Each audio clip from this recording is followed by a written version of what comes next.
Big Apple, 3 a.m.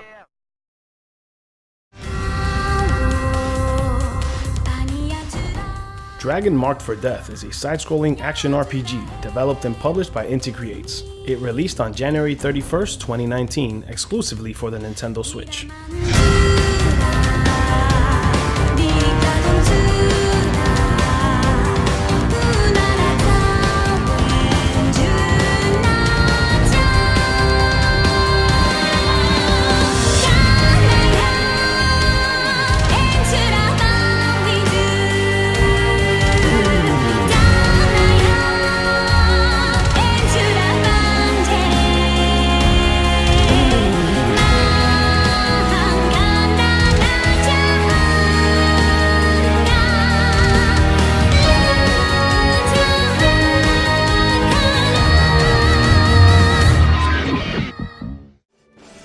Eons ago, the astral dragons and celestials waged battle endlessly as humans hid from the chaos.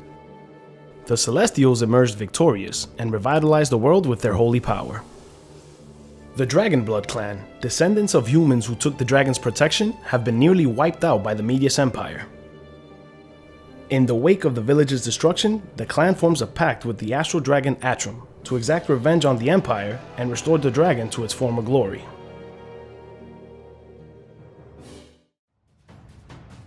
The remaining members of the Dragonblood clan each wear the dragon scar on a different part of their body, symbolizing their ability. The Empress wears it on her arm, allowing her a heavy swing and fiery projectiles. The warrior proudly wears his scar across his chest, giving him the ability to perfectly block attacks and tackle both enemies and obstacles. The shinobi wears his scar on his legs, making him the most mobile character with top speed, double jump, and a gliding ability. The witch bears her scar on her head, affording her magic spells for both offense and healing. The characters' abilities really set them apart from one another, and no two play alike. You can really feel the difference in weight, most evident between the warrior and shinobi. Past the introductory mission, you are placed in the castle, the hub of the game where you can take up quests, buy items and equipment, and switch between your characters. Each character's progression in the game is kept separate, but your inventory and money are pooled together. You will have to pack items to use in missions, and enemies do occasionally drop items. Be warned though, not all dropped items are beneficial. You will garner status within the castle town by taking on a variety of missions. These can range from slaying monsters, rescuing villagers, and hunting for treasure. The game does well to use each character's abilities to vary the way in which each mission is completed. The Empress can use her dragon arm to latch onto certain points to swing, where the warrior can tackle certain objects to either move or destroy them. The shinobi can slide off certain walls and jump off them, and the witch can levitate to get over obstacles over her jump height. In some instances, you will find a colorful ball floating around. This is the Dragon Sphere. Crack it open and you will unleash unlimited dragon attacks, as well as a brief invincibility period. Use this to put the big hurt on your enemies.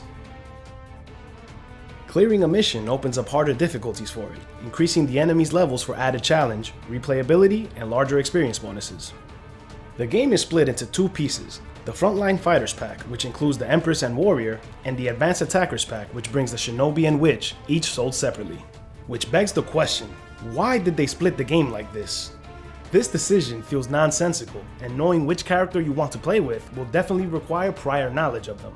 Choosing the wrong pack can make or break your experience. Your mileage will vary.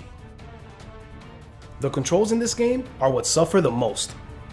The controls can be unresponsive far too often, and movement can be quite clunky, especially if you're playing the Frontline Fighters pack. I get that these two are supposed to have a weight to them, but it was just so frustrating wrestling with the controls and trying to navigate my way through these quests, especially in a game where split-second inputs are crucial. Multiplayer is the mode that feels tailor-made for Dragon Marked for Death, if you can get a lobby going. Much to my frustration, it was rather difficult to get people in a room to take on missions together, and when I did, the connectivity was just atrocious. It doesn't help that there is no voice communication, so organizing a proper strategy for the more difficult missions is out. Changing the quest you want to do requires you to disband the room completely, making you start searching once again. Rather than online multiplayer, couch co-op is the way to go here.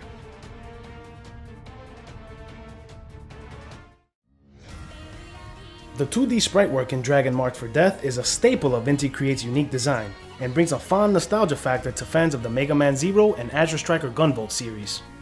The team brought this art style to the Switch masterfully.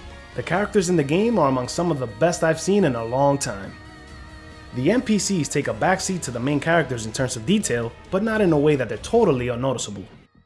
The levels are designed in a similar fashion, pretty enough to enjoy, but not too distracting from the action.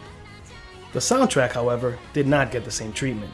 The tracks are mediocre at best and quite forgettable, making going through each quest a bit less enjoyable.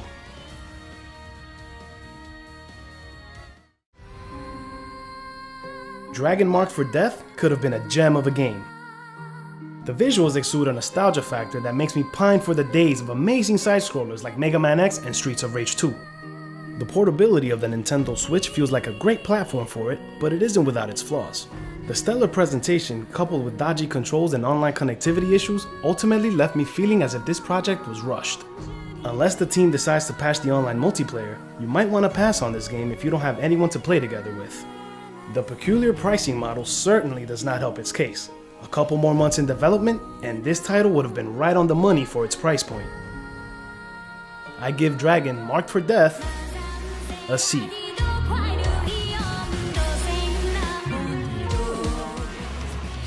From all of us here at Rotten Apple Gaming, thanks for watching. Don't forget to subscribe and give us a big thumbs up. Click on the notification bell so you don't miss out on the next video.